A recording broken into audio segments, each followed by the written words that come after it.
So this is exactly how to connect your GameSir G7 SE controller here, as you can see, to your PC. So what we need to do firstly is to grab the extremely long cable that you get when you purchase the controller and the USB-C end.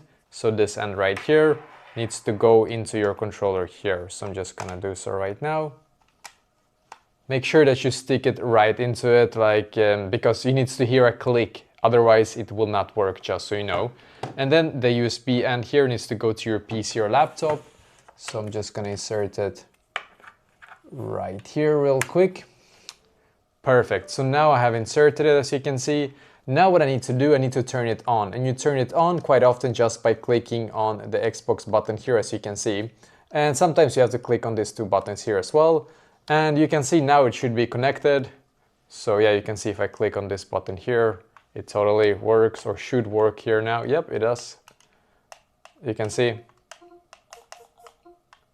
the controller is fully now connected to my PC. And basically that is exactly how you can actually do this.